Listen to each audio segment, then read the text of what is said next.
Okay, it's a little bit after 5:30, so we'll begin the July 17th, 2023 annual public hearing for the Barnstable Community Preservation Committee. Sorry about the conditions, but the air conditioning in the building has failed, so they put in some very innovative temporaries. Part of that, though, is going to be to speak loudly and clearly into microphones so we can hear everyone. And that's why you're all constrained to the front of the room, so we can hear everyone. I'll call the roll. Terry Duenas is not here yet. Deb Converse. Here. Catherine Garofoli. Here. Tom Lee. Here. Farley Lewis. Here. Stephen Robichaud. Here. And Lindsay Council is here. I have to do the notice of recording. This meeting is recorded and broadcast on Channel 18 in accordance with Mass General Law, Chapter 30A, Section 20. The chair must inquire whether anyone else is taping this meeting and to please make their presence known. Seeing none, we'll move on to the first part of the agenda, which is a series of informational speakers, starting with Stuart Saganor, Executive Director of the Community Preservation Coalition, who will be online with his presentation. Welcome, Stuart.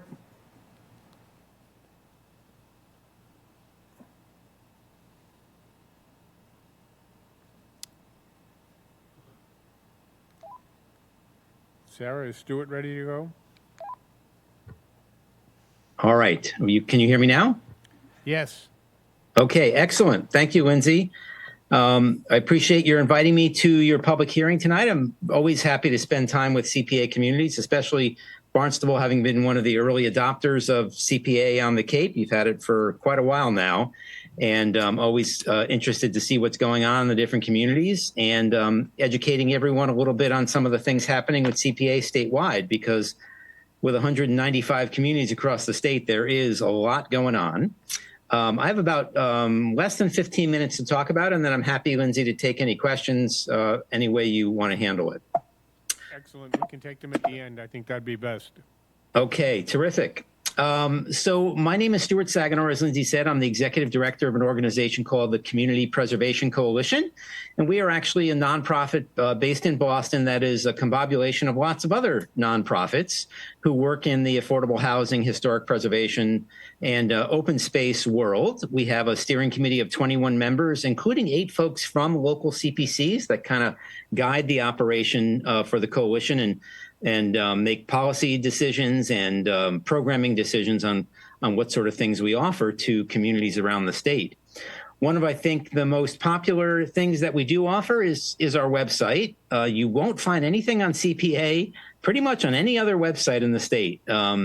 The state of Massachusetts doesn't have anyone that works on CPA or has CPA in their job title. So if you're searching for information, I think this is a great resource for you. The website is communitypreservation.org. And there's great stuff on here, not only for the CPC members, particularly in our technical assistance section, but really anyone who wants to learn more about CPA and look at a ton of the data, including data on what Barnstable has done. It's all on this website. It looks neat and tidy from the homepage, but behind it are really hundreds of pages of resources and data and reports on CPA. And CPA has become quite large. You know, I'm going to guess that when Barnstable adopted CPA, maybe there were 50 communities in the program back then. There are now 195 cities and towns in CPA. So over half of the cities and towns in the state have CPA. And because we've got a lot more cities in the program, such as Barnstable, and that's a fairly recent phenomenon, now more than 2/3 of the people who live in Massachusetts live in a CPA community. So it's become quite popular. Here's the map that shows you the entire state. The green are the communities that have CPA that are towns, and the orange is the definitely growing list of cities, particularly gateway cities, that have CPA. And a lot of these cities have joined in the past decade or so. There were some changes made to CPA just about a decade ago that made it a lot more attractive for cities to join CPA. and it has definitely encouraged a lot of gateway cities such as Springfield and Holyoke and Pittsfield and Chelsea, Fall River, New Bedford, closer to you folks, to adopt CPA. The newest community is the small town of Shirley in central Massachusetts. They adopted CPA this spring and became the 195th community. And really, any way you look at this program, whether you look at that map you just saw of the impact across the state, or you look at this screen, which is the statistics on what's been done with CPA money, you'll find a huge success story in either way you look at it. There are now over 15,000 different appropriations that have been made by town meetings and town councils across the state, or city councils, as some of them refer to that. And it all adds up to over $3 billion since CPA was signed by Governor Cellucci in the fall of 2000. So that's an incredible amount of funding restricted to these four areas of historic preservation, open space, and outdoor recreation, as well as affordable housing. And you can see the statistics on the screen. There's a lot going on in each of the categories. I don't think we find that any one category rises above the others in terms of statewide funding. They all roll up pretty evenly. And you can see some of the statistics on what's been done in these categories by communities. One of the great things about CPA, and I think one that is probably its leading attractive attribute, is that although the money statewide displays this way, every single community decides what they want to emphasize for themselves. So if your community is more interested in open space or affordable housing, you can spend the vast majority of your money in that category. If you want to spread it around to all the different categories, or you emphasize one and get some things done and then move on to another category, it's completely local control. The state has virtually nothing to say about how communities use their money. There's a small requirement of 10% in each of the three main areas, but other than that, it's up to each community how they use CPA. So just to give you a high-level overview of some of the things about how CPA works, it is a voluntary tax increase that each community votes on at the ballot, and communities decide for themselves what level of participation they want to have. Barnstable did decide for the maximum surcharge, which is 3%. Back, I think you adopted in 2005, I believe. So it's a 3% property tax surcharge. So whatever tax bill arrives in your inbox 4 times a year, there is a 3% increase on that, which goes to the CPA fund. And that's called your local surcharge revenue. The magic of CPA comes from the fact that there is also a state trust fund that sends matching funds every November to you as a CPA community. And it's not, as you'll see in the next screen, an insignificant amount. The matching funds have been pretty robust lately. They ebb and flow depending upon how the real estate market is doing, because they're based on real estate fees. But in the past few years, it's been very robust in terms of the match. And there's a little bit of interest that's paid into the fund, too, from the money that is unspent in your local CPA fund. So here's what it looks like for Barnstable. So on the left-hand side is the main funding source of CPA from the state. This is fees that are collected on documents filed at the Registry of Deeds. So you have your local money, and then you submit a form to the state every year and say, here's how much we raised locally. Please send us our matching money from the fees collected at the Registry of Deeds. And last year, that added up to $1.25 million for Barnstable. So the community received a check from the state in November for $1.25 million from these fees that were collected at the Registry of Deeds. And the only thing that can happen with that money when it's collected is to be paid out as a match to all 195 CPA communities. Now, you probably know that the real estate market has hit a little bit of a rough patch with the dramatic increase in real estate interest on mortgages. Activity at the Registry of Deeds has fallen dramatically.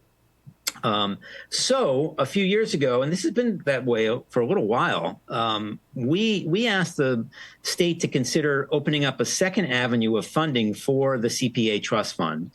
And in years that they've had a state budget surplus, we've been successful in advocating at the State House. That's really what our organization does on your behalf, advocating for more funding from the state budget surplus. And last year, CPA received another $20 million on top of the CPA fees at the registry.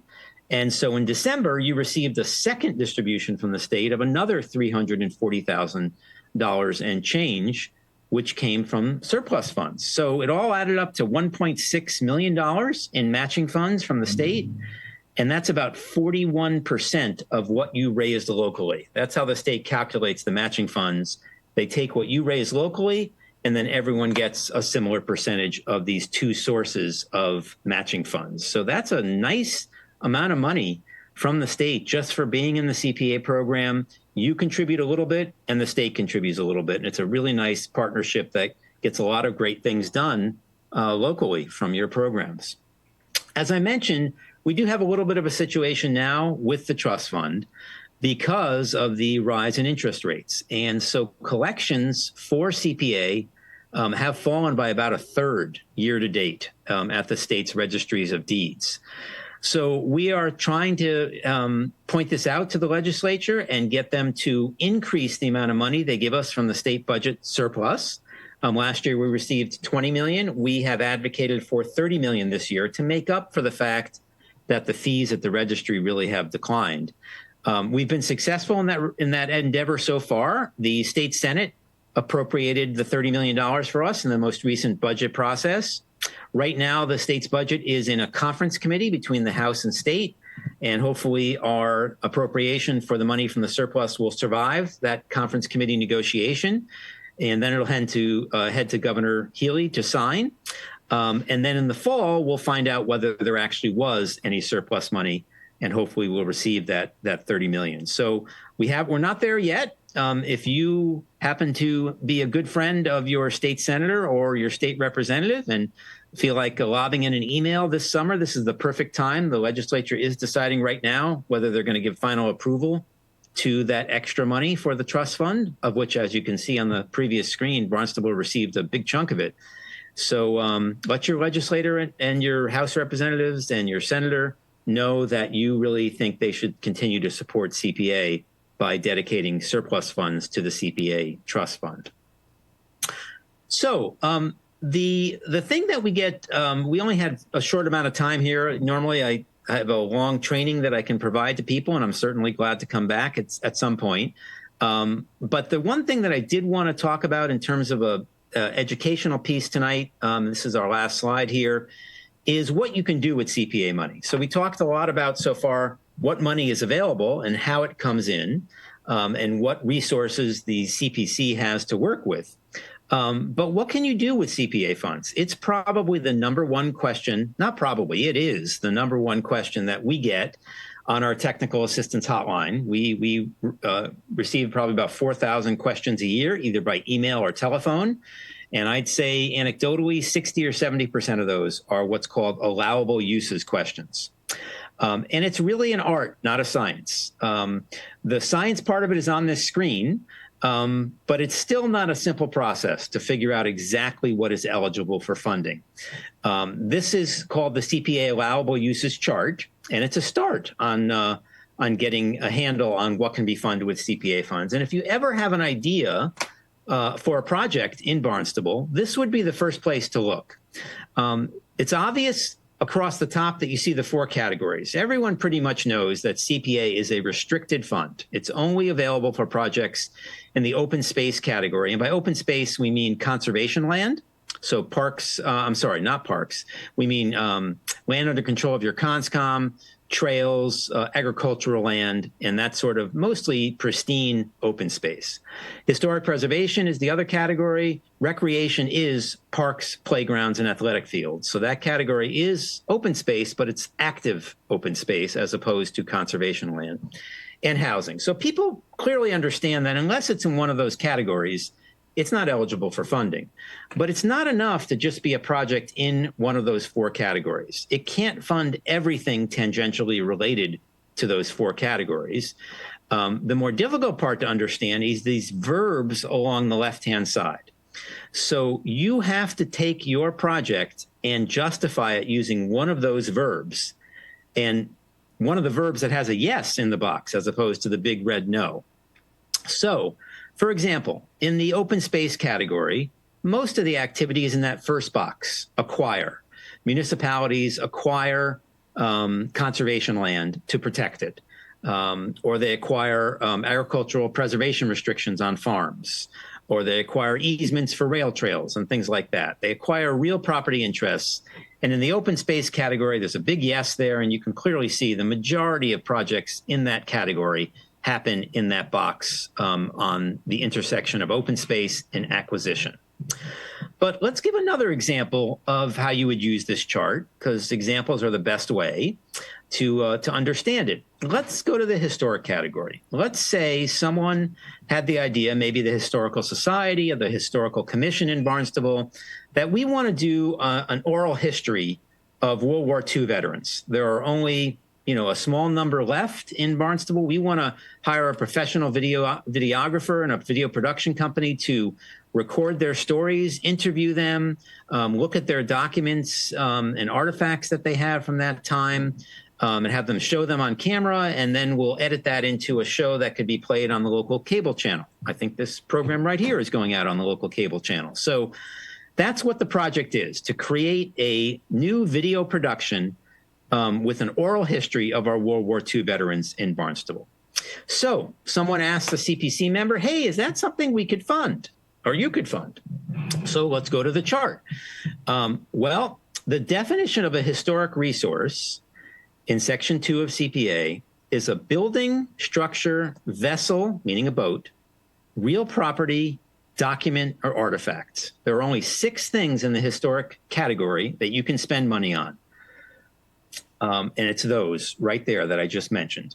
So let's look through the boxes. Are you acquiring a historic resource? Are you acquiring, by doing this oral history project, a building, structure, vessel, real property, document, or artifact?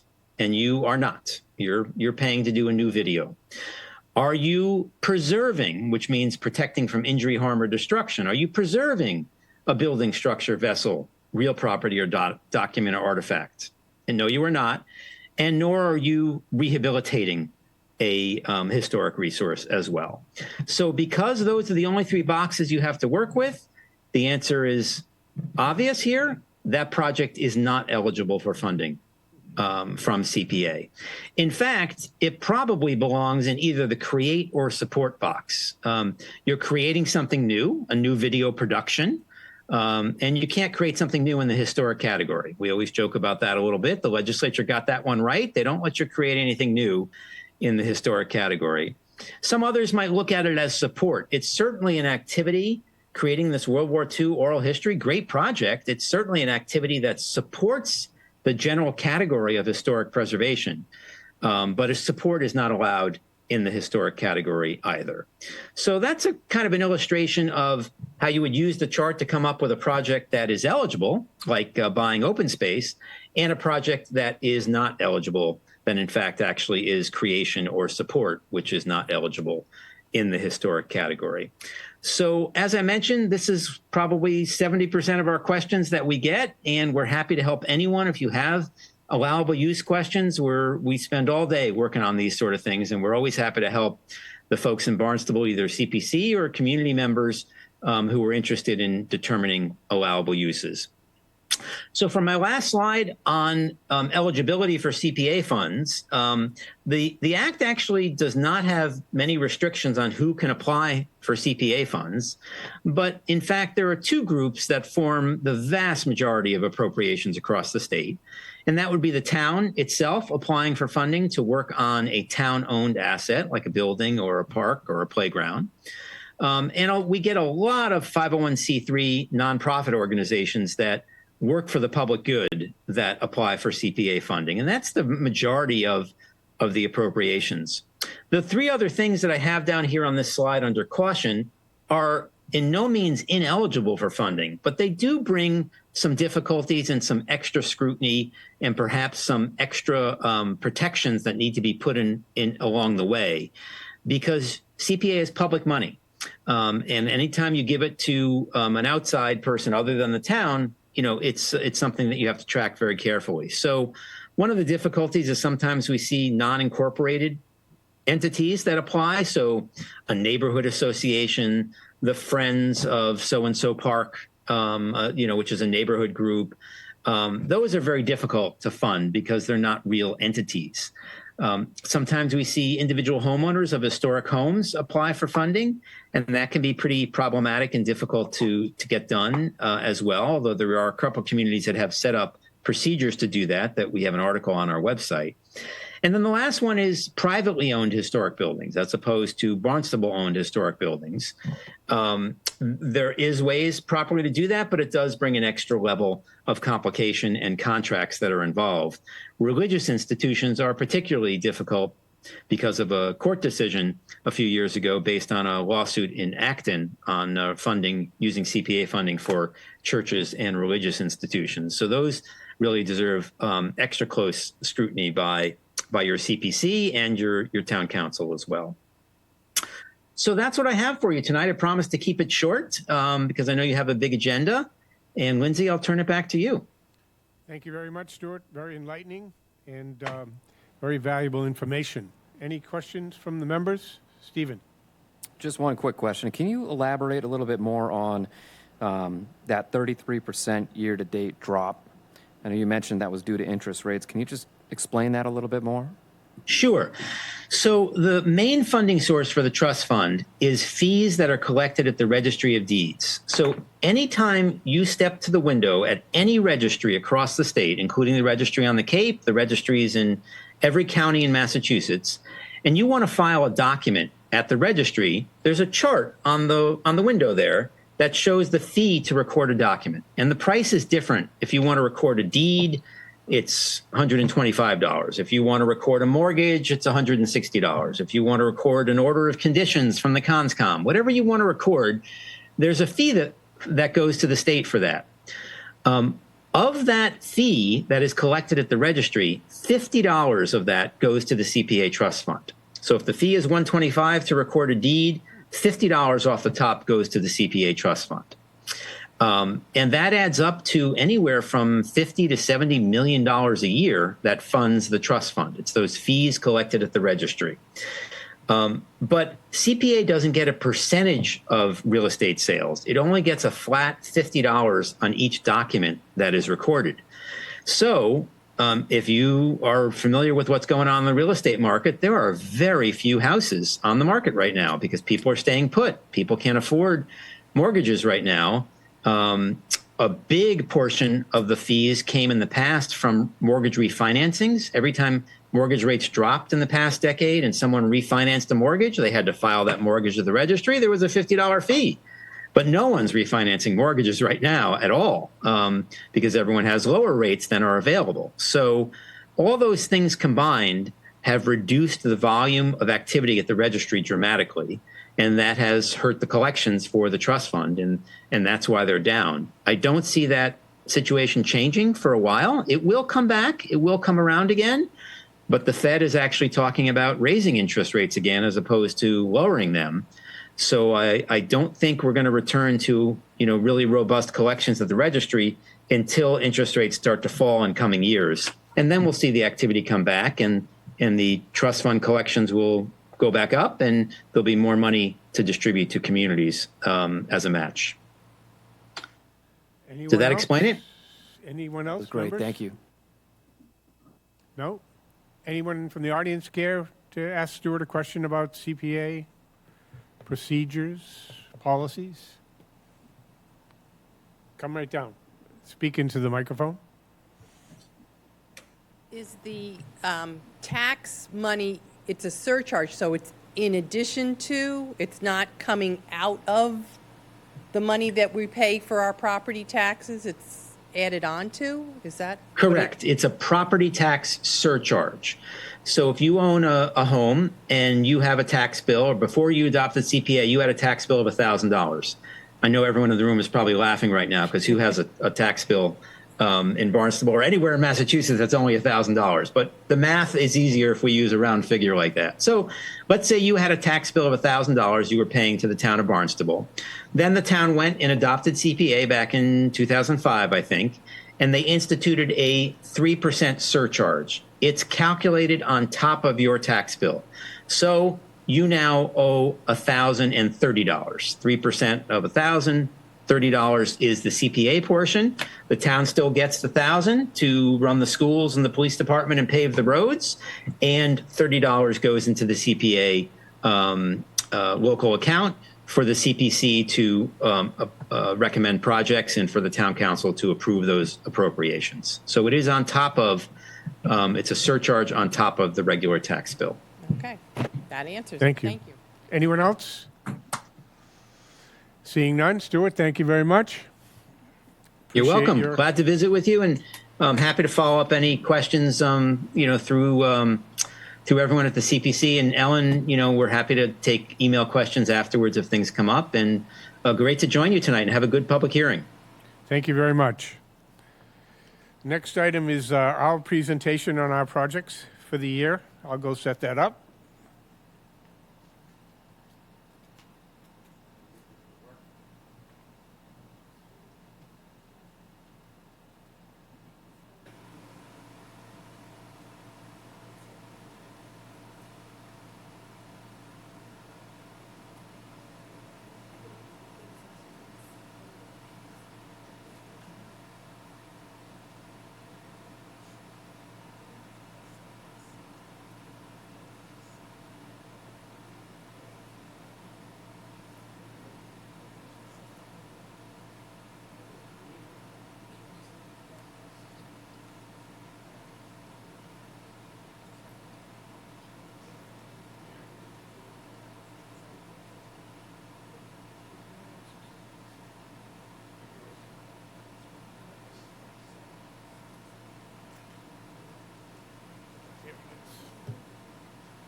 Sorry for that delay. This will be a show primarily about our accomplishments over the last year or two. These are the members. We carry 9 members, and we did have one resignation. James Tenalia decided not to finish his term, so we'll be looking for a new member from the Recreation Commission. But our membership consists of members from the various town boards. Steve Robichaud representing the Planning Board, Tom Lee, Conservation Commission, Marilyn Fifield, who couldn't attend tonight, is our Historic Commission member, and Deb Converse is our Housing Authority member, and the rest of us, the other 4 members, are at large. And our town council representative is Jessica Rapp-Grassetti. Here's a little brief overview of the CPA. We passed it in November, was adopted in 2005, and below that are the 4 eligible areas for which we can spend money. This was our transactions overall from 2005 to 2023, from last June.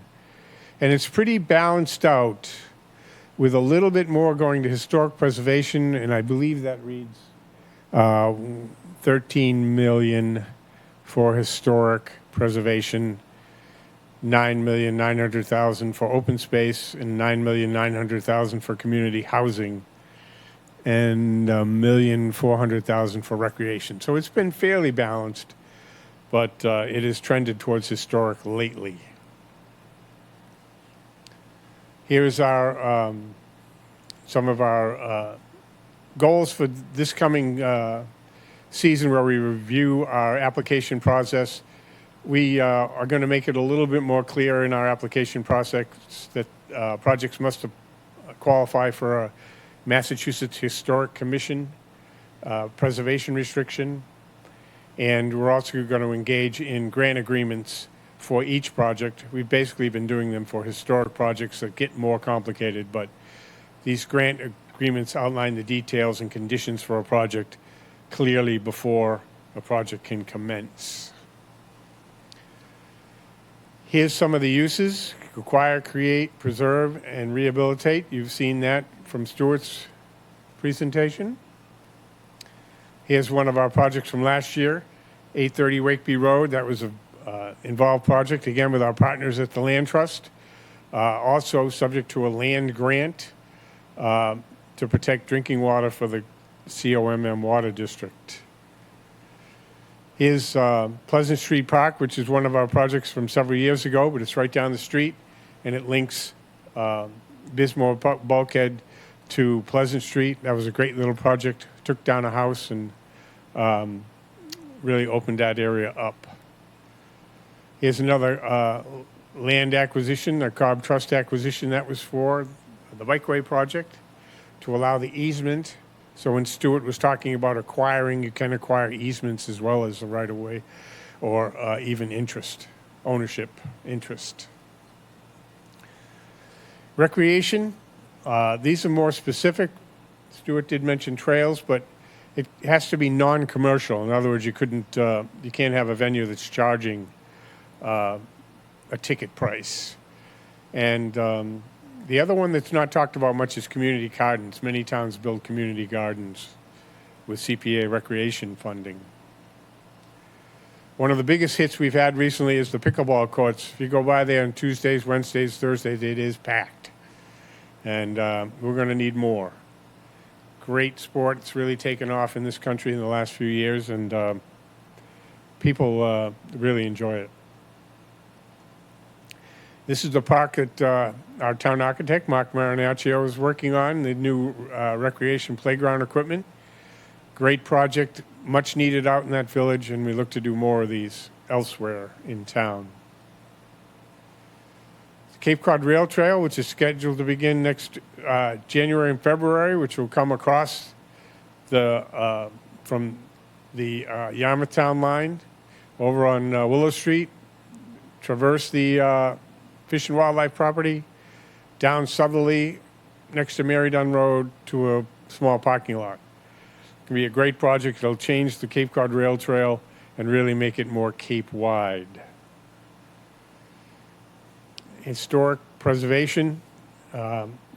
We have restored everything but a boat, I think. We've done real property artifacts, documents, records. We've done a lot of things.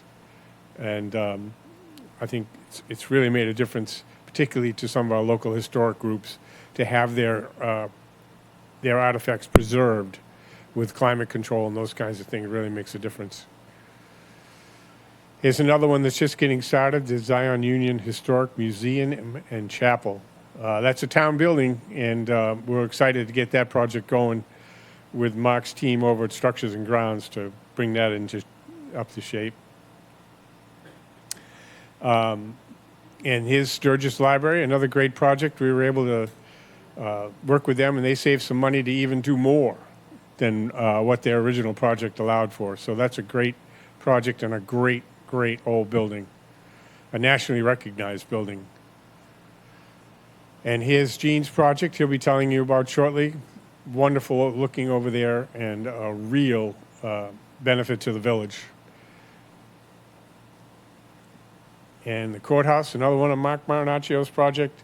Extensive renovation went on to the exterior of this building to deal with that painted surface. It really was something else to see it brought back to the life it has now, because it was really turning a corner there. But a great restoration and some great tenants over there with the Coast Guard Museum. And this you can't really read, but support, acquisition, preservation, and rehabilitation for community housing. And we'll have Jillian here to speak to that going forward. Here's another one we did, the lofts at 57 Ridgewood. That was a great project. Wonderful design on those. Very Cape looking, but functional for all the residents, I'm sure, with those beautiful porches. And 255 Main, right down the street here. complete restoration of that building, and it was in tough shape. But it really looks wonderful now, and really makes that end of town a lot brighter. Here's our fiscal 22 appropriations by category. 2.5 million for community housing. I can't read the rest of them, but again, our total budget was 4 million for that year. More appropriations by category for 2023. Again, historic resources gaining a big edge, and others are falling behind a bit as the real estate market makes it more difficult for open space. And the cost of things make it, historic projects, that much more expensive. And here's a lineup of those projects. See Sturgis Library on there, Zion Museum. Bunch of really great projects going forward. And this is our available funding. We do have a large amount in undesignated. We tend to spend off our individual appropriations for the three categories quickly and leave the remainder in undesignated for larger projects as they come up. We have 9 million in our reserve for that. Any questions, comments? I think I'll go back up there and do that.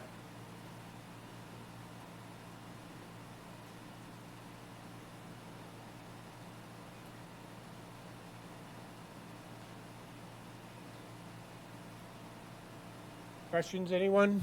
Comments? No? No? Seeing none? All right, then we'll go to the rest of our speakers, and I believe, Jean, you're up there next.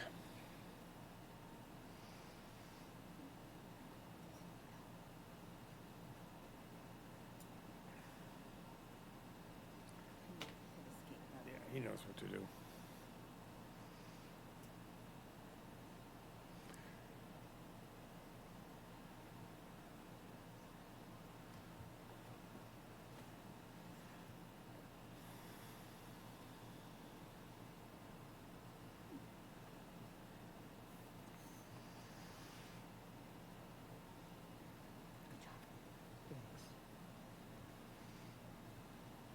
Good afternoon.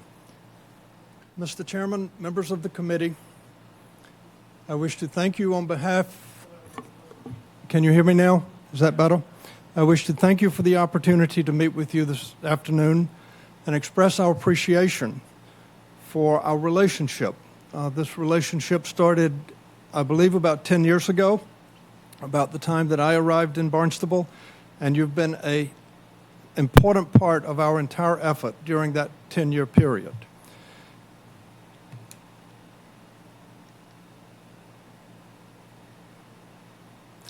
The Old Colonial Courthouse, most of the funding that we have received from you, in fact, all of the funding that we've received from you has gone to the restoration of the Old Colonial Courthouse. This building is one of the most historic buildings on Cape Cod. Built in 1763, it served as the courthouse for Barnstable County in the final years of the colonial period, through the Revolutionary War, and during the first 50 years of our republic. Notably, it was the site of the Body of the People protest in 1774. This protest was a large but peaceful demonstration in which citizens of the colony basically shut down the British court system. Today, we recognize this as Cape Cod Independence Day. It preceded the battles of Lexington and Concord by 7 months and had important ramifications for Massachusetts history as well as the history of our nation.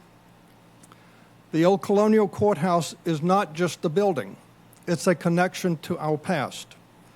The Old Colonial Courthouse and other historic buildings on Cape Cod remind us that our fortunes of today are built on our past.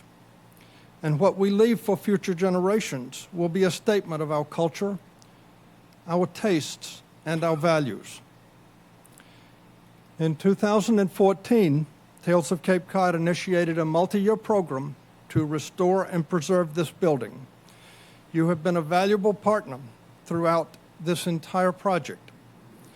And Tales of Cape Cod is a stronger organization, and we're better positioned to face the future for having worked with you. Stated in a different way, what started out as a request for funding really turned into a reassessment of our responsibility in owning an historic building. It also involved a redefinition of our strategy for preserving this building going forward. Tales of Cape Cod has completed two major construction projects during this 10-year period. The first was to replace the roof and restore the bell tower and do a number of other changes or renovations to the exterior of the building. The total cost of this project was $148,000, of which Barnstable CPC contributed $85,000, and the Massachusetts Preservation Projects Fund, administered by the Historic Council, the Massachusetts Historic Commission, granted us $63,000. The second project involved repairing the framing of the first floor, which is the oldest part, underneath the oldest part of the building. When we got under there and looked, we realized that the building was being supported by unmortared stacked stones. Because of the moisture and the age, many of the timbers, many of the beams they had been compromised. So we had to get in and basically rebuild the framing underneath the building. And Lindsay and Tom did come and visit and crawled around under there one time. The total cost for that project was also $148,000, of which CPC contributed $75,000, Massachusetts Preservation Projects Fund contributed $50,000, and Tales of Cape Cod contributed $23,000. Because we spent more than 30% of the assessed value of our building in repairing the first floor framing, we had to make our building fully accessible to people with disabilities. This is a Massachusetts law. This project is challenging for three reasons. One, we have a very small lot. We do not conform to the standard setbacks on the property line. The second is we have a very steep grade from the sidewalk up to the first floor. It's about a 12-foot rise. And third is our strong desire to preserve the historical character and architectural features of our building. We started out trying to put a ramp around the bell tower across the front of the building, which we thought could be hidden with plantings. We also thought people would prefer a ramp to a mechanical lift, and we thought the maintenance would be less over time. But when we did the architectural drawings, we found out that we don't have enough distance to achieve the rise that was required and conform to the slope of the ADA requirements. So we had to go to another option. And in the second option, we looked at putting a lift on the east side of the building. This had desirable features of moving the lift out of sight, and second, hopefully minimizing any changes to the appearance of the building or minimizing what you would see from the street. We obtained the approvals to do this. We raised the funds, and Barnstable CPC contributed $125,000. Massachusetts Cultural Facilities Fund contributed $120,000, and Tales of Cape Cod contributed $100,000. In addition, we got money from the Commonwealth of Massachusetts and the Belzekian Foundation. The architectural drawings showed that this design would be tight against the property line on the east side, but we thought it was a very desirable option. As we developed the plans, it got more complicated. First, in order to put this ramp up to from the sidewalk up to the lift, we have to have 2 retaining walls, and those retaining walls have to be about 1 foot 14 inches in width. We're only working with 12 feet to begin with for the setback. So what we find out is that we're going to be building, or we would be building, right against the property line if we move forward with this project. The amount of grading and construction required by this project is considerable, and we fear that it would change the appearance of the building from the street.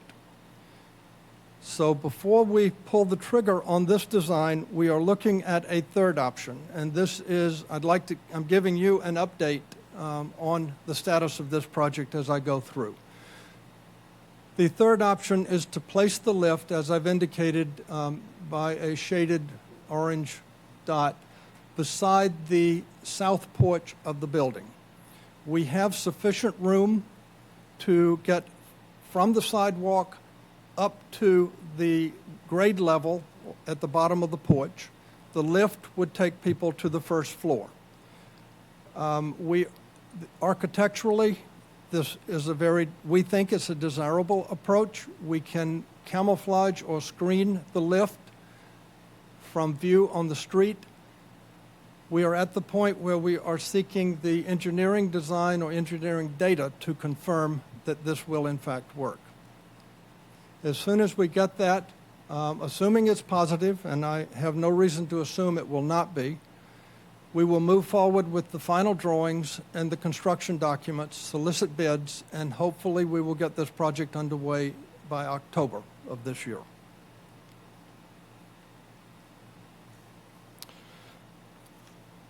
In my remaining slides, I'd like to comment on the lessons learned that we have learned in working with you. The first is the importance of the pre-construction tasks. Before we picked up a hammer, before we engaged a contractor, you required that we have a historic structures report. You also helped us with the funding of that report, and we are grateful. This report required that we evaluate the existing conditions of the building so that we knew what we had before we started. We also chose to undertake an architectural survey. We wanted to know what part of the original courthouse, 18th century courthouse, was still intact, and what had changed as the building had morphed from a courthouse to a meeting house to a church. And finally, we got funding from the Massachusetts Cultural Facilities Fund and did an interior use study. This enabled us to think ahead about what changes need to be done or should be required of us in order to increase the use and the functionality of this building. So this gave us a plan that we can anchor all of our current activities toward achieving this plan. The second thing I would comment on is the responsibility of restoring a historic building. The responsibility of restoring a historic building clearly lies with the owner of that building. Grantees may help with specific projects, but they do not own the responsibility. And a corollary to this is that anybody that owns a historic building should diversify their funding sources. While historic buildings, not all historic buildings will be preserved, can be preserved, we feel that the Old Colonial Courthouse deserves our very best efforts. It is important for Barnstable history. It is a contributing property of Old Kings Highway, National Historic District, and it is unique to the character of Cape Cod. Ultimately, it is Tales of Cape Cod's responsibility to engage the community and build the programming to earn the funds to support this building. In the long run, the preservation of the building has to reside with the community. As an example of how we are trying to live by what we're learning, when we did our first project, we were unable to provide any funding for this project. All the funding came from CPC funds as well as the Preservation Project Fund. In our second project, we provided $23,000, and in our third project, we have provided $100,000. Not only is our role increasing over time, but our dependency upon you in terms of a percentage figure is declining over time. I want to close by thanking you for your support and your guidance over the last 10 years. There's more work to be done. We will have to address the interior of the building as far as accessibility is concerned. We have to upgrade the electrical and the air conditioning as well. We hope you'll be there with us in the future, but we realize that we own this responsibility. And I can truthfully say that we are a better organization and a better steward of our building for having worked with you. Thank you. Thank you. Appreciate it. Very good. Any questions? Yes, any questions from anyone? None? Go ahead, Tom. Thank you. I just want to make one comment. I started from, even though I'm an engineer, but I'm not a building engineer, a structural engineer. So when I have a chance to work on the CBC and look at all this historical building, I get appreciation of the building, and we're trying to learn it from it too. So it's mutual. The learning is mutual. Thank you. Thank you. That's correct. Thank you, Tom. Anyone else? Okay, seeing none, next we'll go to Janet Milkman, Executive Director of the Barnstable Land Trust, to talk about open space and CPA. Good evening. I think Sarah has a couple slides that she will put up for me. Thank you. So I'm really happy to be here tonight to talk about the impact of CPC funding on open space. It's great to take the opportunity at the annual meeting to remind ourselves how important these funds are. First of all, CPC funds are the only major local public source of funding for open space. And open space projects help address many of the most pressing issues on our peninsula: drinking water quality, nutrient overload in our ponds, bays, and estuaries, and climate change-related impacts. They provide habitat for flora and fauna and critical wellness for we humans. I mean, imagine if you couldn't take a walk on the beach or around a bog or on a trail. And between the Land Bank and CPC and a few nonprofits, this funding has contributed to over 95 miles of trails in our town. And our natural resources are really the lifeblood of Cape Cod. They're why people visit, why they live here, the basis for our tourism and blue economies. And we hear the Chamber of Commerce say over and over again that our environment is our economy on Cape Cod. And we also know from the Association to Preserve Cape Cod in their recent report that only 14% of the land area is left up for grabs for conservation or development, and that 80% of that 14% is in areas critical to habitat and drinking water protection. So there is a lot of urgency to this work. And CPC funding in particular is a great tool because it leverages so much other money. You heard from Stuart that there was a state match. It also leverages state funding, of which there are a lot of different programs. We have, and the town has used the Massachusetts land grants, which are for municipalities, conservation partnership grants, which go to nonprofits, drinking water protection grants. And all of those have been possible because we had a match from CPC. There are many others out there that we have yet to take advantage of.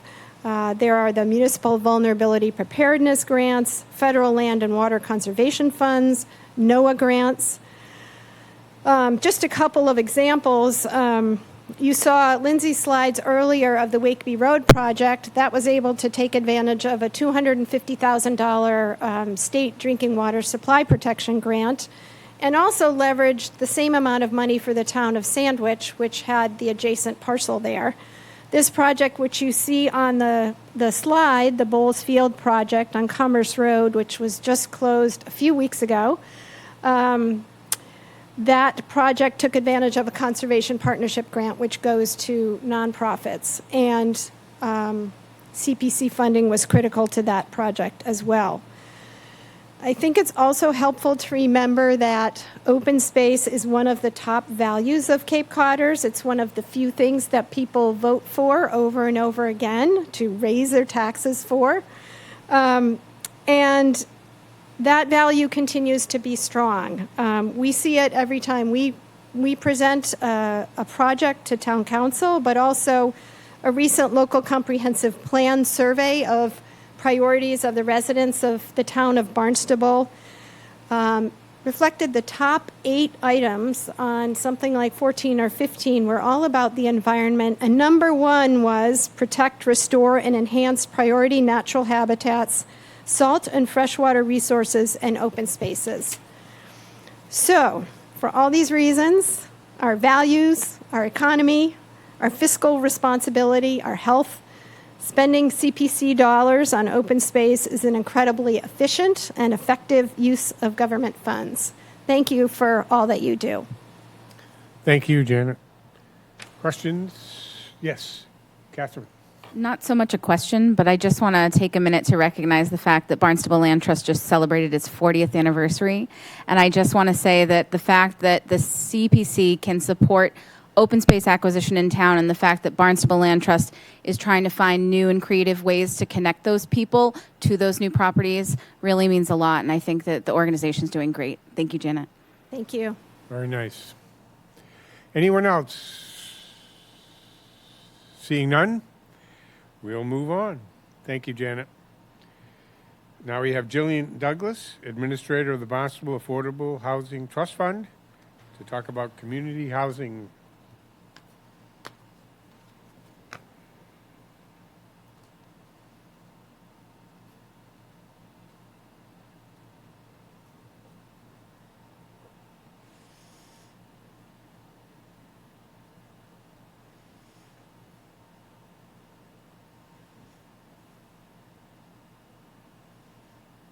Greetings, everyone. I'm Jillian Douglas. I am your part-time administrator for the Affordable Housing Growth Development Trust Fund. I've been with the town for a year now, so I'm not going to talk too much about history other than, what we've been focused on. So I put the slide up just to let you know your current trustees, your membership. The town of Barnstable's board is dictated by regulations and our legislation. So Mark Ells, your town manager, is the chair. Andrew Clyburn is the assistant town manager. He is the vice chair. Mark Milne is the finance director, and he is the treasurer.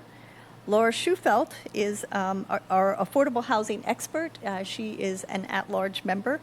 And Wendy Norcross, also an at-large member, has an economic development expertise, and they are wonderfully experienced folks.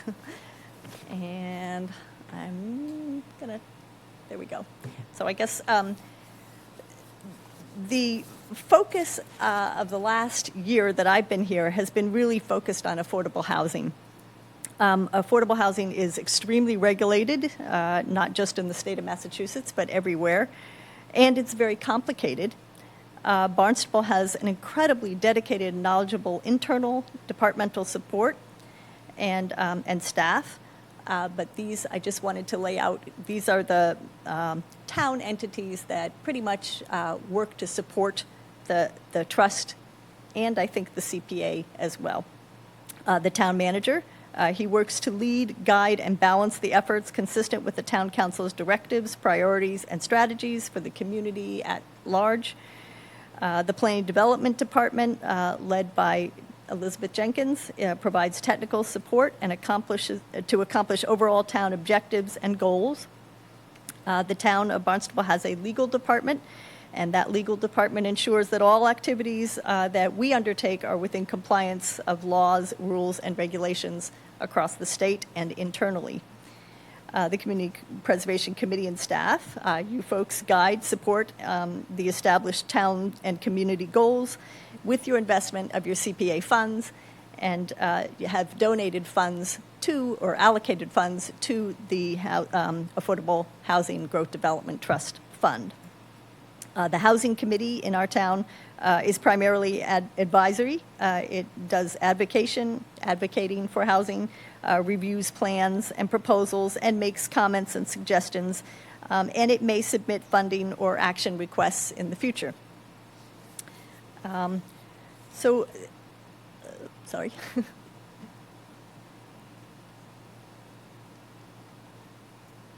So I just wanted to list, there are, because affordable housing is so complicated, there's a lot of technical assistance that is required, and there are many different entities, both national, state, and regional, that we will all lean on going forward to verify that everything that we do is consistent with both the needs and the restrictions. And let's see. Just the history, I think you guys probably all know, but in case the public doesn't, the trust was originally created in 2007, and it is under Mass General Law 44, Section 55C. The trust is a municipal entity. It's bound by all state laws regarding open meeting, public procurement, and local membership, which is in the enactment of the ordinance which created the trust. The Barnstable Trust has authority to invest in economic development activities as well as housing activities, but the housing investments are limited in their scope to, and I'm going to read, provide for the creation and preservation of affordable housing in municipalities for the benefit of low and moderate income households. And what that really just means is that those units that are assisted by the trust, they must benefit residents who are at or below 80% of local area median income. The distinction, the CPA funds can go higher. The CPA can go to 100%, or up to 120% of median area median income. And we have not done any projects to date that I'm aware of that are just community housing. Barnstable's trust specifies a priority for units to be eligible for inclusion in the town's subsidized housing inventory, and that means that acquired property must carry a deed restriction to protect the affordability into the future. And I realize that's probably a little, I can answer questions about deed restrictions and how that's done, but it is, it's a complicated process and it is a legal instrument. You guys have lots of experience with that, with lots of all of your projects, but the general public probably doesn't recognize how that's done. So just briefly, what a trust can do. A trust is generally intended to be a little bit more nimble and to act quickly as opposed to a municipal entity. Municipal entities under state law have, it takes a very long time for them to take action usually. They have to go through a long vetting processes that a trust can do typically quicker. So that the market conditions, historically, an affordable housing trust and an economic development trust would have emergencies that they would respond to. They would, so they have the ability to purchase property and hold it, whereas a municipality doesn't have that ability. So let's see, you can fund local strategies, actions, and initiatives to support local housing needs and concerns. We can collect money from various sources, gifts, fees, fines, proceeds from sales or other actions, general fund appropriations, designated tax and revenue streams, and, of course, allocations from the Community Preservation Committee, which have been the majority of the funds that we currently have on balance. The trust can engage in real estate activity. We can purchase, sell, or hold real estate interests, and the interests can include deed restrictions and easements and things to that extent. I'll just quickly, more about real estate activities. We can accept or receive property, personal property, or money. That can come by grant or contribution, and it is included but not limited to money, grants of funding, or other property. Again, purchase, and a trust can purchase and retain real or personal property interests, including instruments. A trust can sell, lease, loan, exchange, or convey any personal, mixed, or real property, either at public auction or by private contract. And because that's so long and drawn out, I did want to give you an example. And the example is the project that the town has undertaken using CPA funds. It's the residence at 850 Falmouth Road, and the developer, Standard Holdings, Inc., is Tim Tellman is here, and I'm not going to ask him to come up, but I will show you a brief little video clip of what that project is.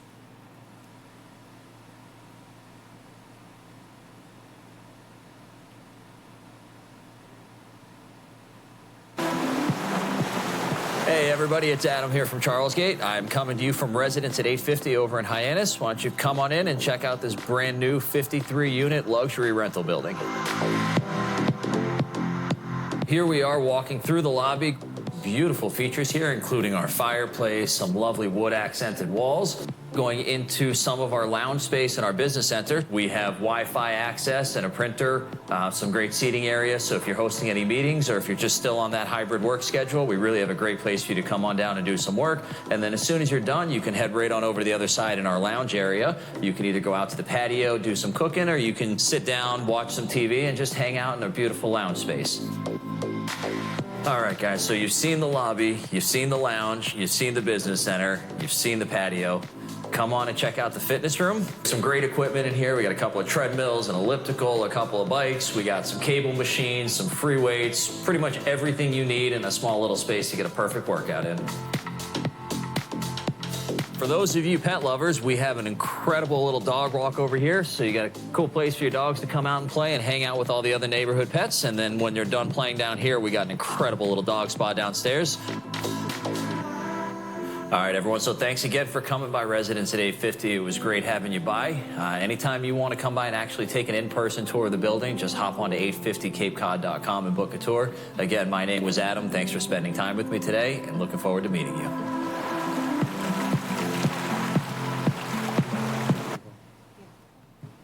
So I just wanted you to see what can be done using funds and what is leveraging those funds.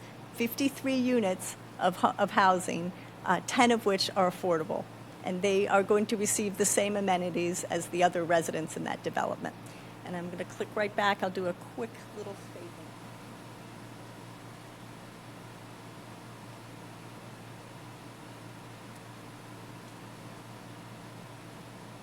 We bought them.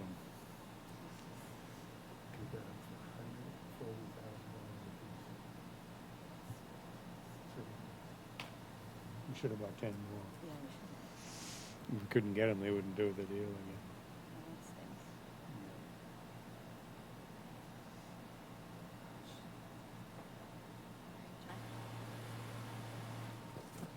Yes, I'm not going to talk too much about all the other options for revenue towards the trust because we're at the CPA tonight, but I wanted to share with the public that there are many ways to fund a trust in addition to community preservation funds, and they do typically require a town council action and sometimes special legislation.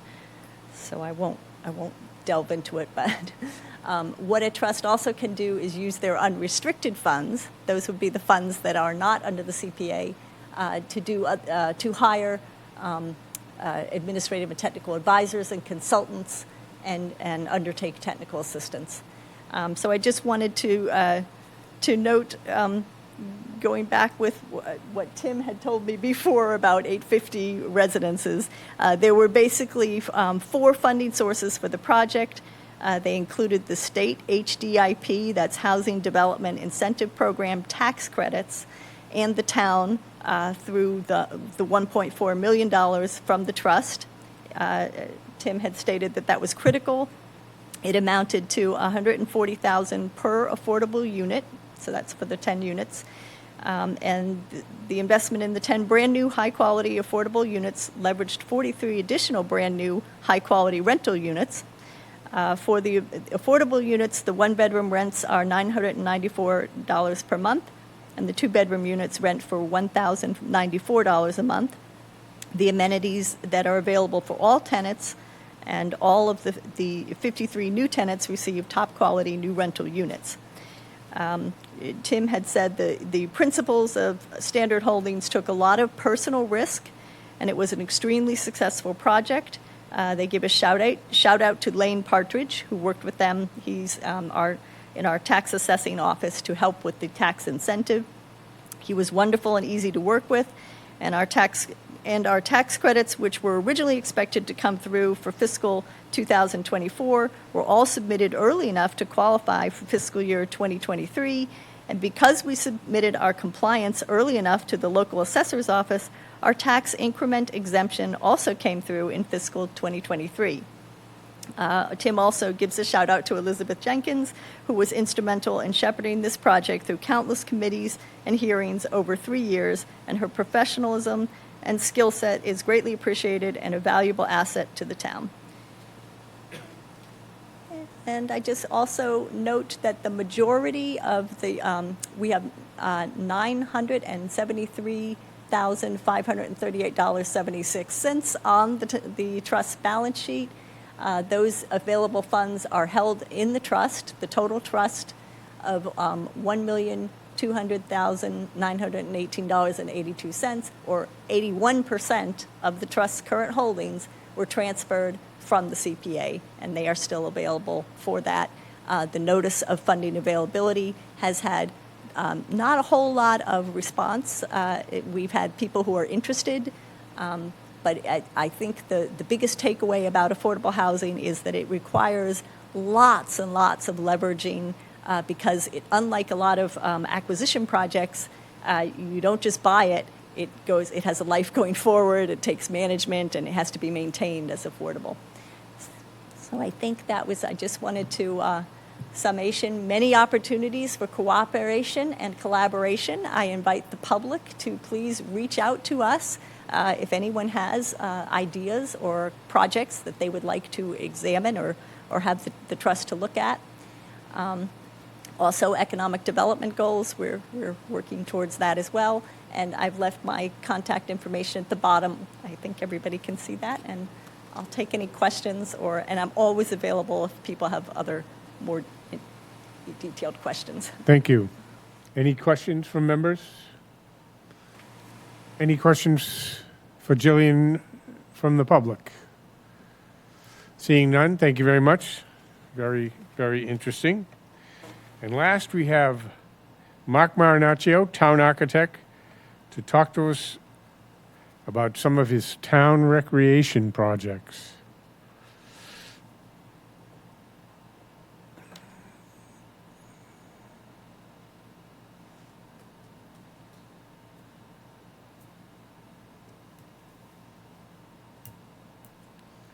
Yeah, 10 units at 140. Best deal we've ever done. 850 was the best deal we've ever done.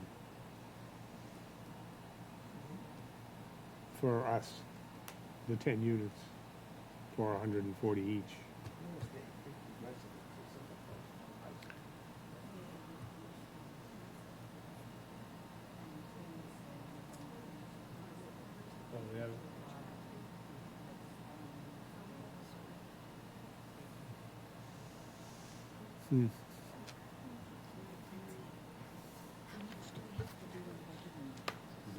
One here on Wakefield.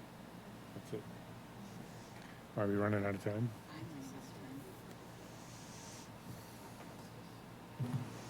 We have one thing. Good afternoon. My name is Mark Marinaccio. I'm the town architect for the Department of Public Works, town of Barnstable. I'm here tonight to talk about some recreation projects that I've been involved with. So the Community Preservation Act, as we heard earlier, is a smart growth tool that helps communities preserve open space and historic sites, create affordable housing, and develop outdoor recreational facilities. Here are some of the projects that I've been involved with over the past couple of years: the Barnstable, West Barnstable tennis courts, the Cotuit tennis courts, the Osterville tennis courts, Marston's Mills pickleball and tennis facility, Lombard Field and playground, Bay Lane ball field, Barnstable Hollow field, Barnstable Hollow playground, the Osterville playground, and the Centerville playground. I think there's been really a great relationship between the CPC and the town in putting together some of these projects. CPC being able to fund some of the projects they're allowed to, parts of the projects they're allowed to fund, as well as the town coming along with some matching funds to pick up areas of these projects where CPC could not fund them. This is Lombard Field. This is the original site plan. This was completed a number of years ago. You can see that there was a ball field that was not regulation. The parking lot was partially paved, partially stone, and a lot of mud, as you see in the lower left corner. There was a number of springs where I was out at the site and helped push some mothers out of the mud when they had their children at the playground. Playground was located behind home plate, so once in a while there were some foul balls that would end up bouncing into the playground. We were asked to take a look at the property and develop a project, and we came to you for some funding. CPA was able to fund $750,000 for the ball field, and CIP funding of about $936,000 for the parking lot and some of the relocations of some of the playground and other items. So this was a look at the site before the project with the dirt parking and the ball field at the time. Lower right corner is the old Selectmen's building, which is a historic building on the site. And part of the project, we want to be very careful, how do we kind of rearrange things and not kind of intrude on the historic properties, as well as make the project work. Of course, lower left there's the mud picture again.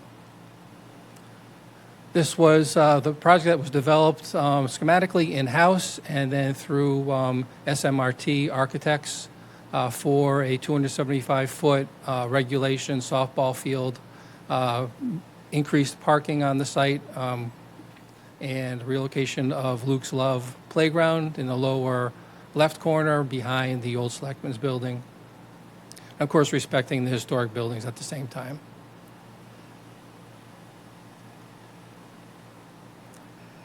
Some photographs that I took last week of the site. Lower right, Luke's Love Playground. Lower left, the wildflowers that were planted on the slope. And of course, upper right, the ball field. And the upper left, the ball field as well. This is a before and after picture of the old Selectmen's building to the left, and to the right, the old Selectmen's building with the playground relocated there. We were kind of concerned about that location, but we worked hard to make it work and keep their separation and organize the site. And of course, this is before and after of the ball field. So you can see the difference. You can see how far the CPA funds went to improving the site. And this was another project for the Martha's Mills pickleball/tennis courts. There were 6 failed tennis courts on the site that were not repairable. We went through a study to see what we could do. We actually did a test patch that lasted about 3 months before it failed again. And the project, the scope as determined by the town council, was for 10 pickleball courts and 2 tennis courts. $522,000 came from CPA funds and $620,000 from the capital improvement fund. This is an aerial view of the finished project, and this was a very successful project. I was actually surprised on how used it became. And this is a project we're currently working on for the Centerville Playground. This is the existing site plan and some photographs of the existing playground. There were a number of issues with the existing playground, some safety issues. The playground is not accessible from any of the parking areas, and the surfacing was inadequate. And so we have met with the community.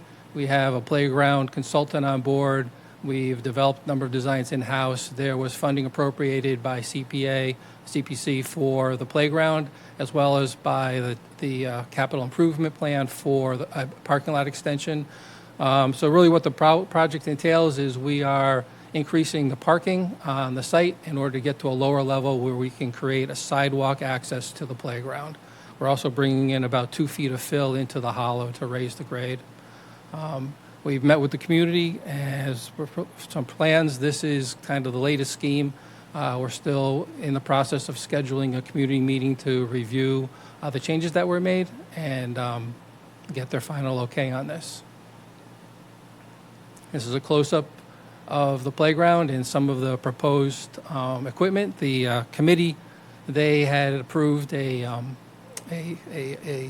kind of a nautical theme to the playground. So on the upper right, you'll see a ship that has a lot of play in it, some climbing elements as well as some slides. Upper right, that's called the crab trap. You can climb on it, you can climb through it, you can climb under it. It's a neat piece of equipment. There's a wrecked ship as well as a treehouse and a sea lion that you can climb on and other play equipment. The theme what kind of is one of the things that the community wanted to take place is they asked us to minimize the amount of poured-in-place rubber surfacing. So the green area there is going to be artificial turf. And then we're going to have two colors of poured in place. One is a light blue to kind of represent the shore and a darker blue for darker water area. So we're able to decrease the actual poured in place rubber by about 50% and come up with a solution. So this is going to be an exciting project. We've also created a shade structure and some seating areas as well as providing a water filling station there. That's all I have. If you have any questions. Thank you, Mark. Appreciate it. Thank you for all your hard work. Those pickleball courts in the mills, they are packed. They It's are. unbelievable.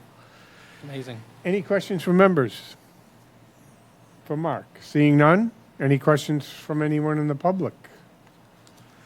Thank you very much. Thank you. Appreciate it. So that is the presentation side of tonight's program.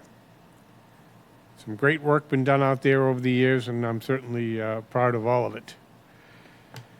Next, we were looking for any public comment from anyone who wants to speak to anything community preservation. Seeing none? I believe that is the end of the public hearing. Any comments from members? Catherine? I just want to thank all of the presenters for coming out tonight and dedicating some time to talk about your projects and your initiatives and how the CPC has impacted that. So thank you very much. Oh, and I also want to thank Ellen for all of her hard work to make this happen. Great job by the committee. They wanted something different, and this was certainly something different. So, Deb and Catherine, thank you for your work. Anyone else?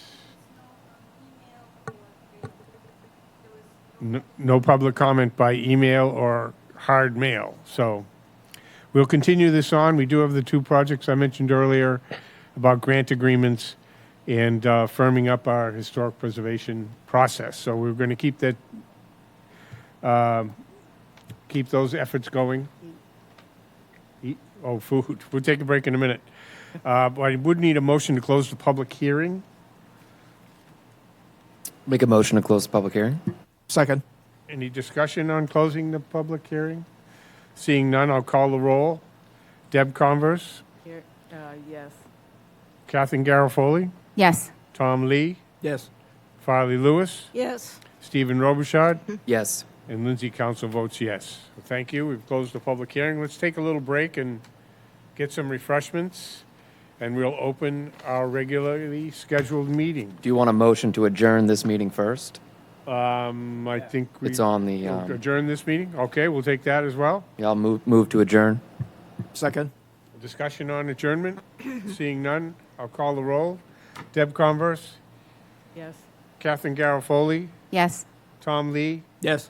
Farley Lewis, Yes. Stephen Robichaud, Yes. Lindsay Council votes yes.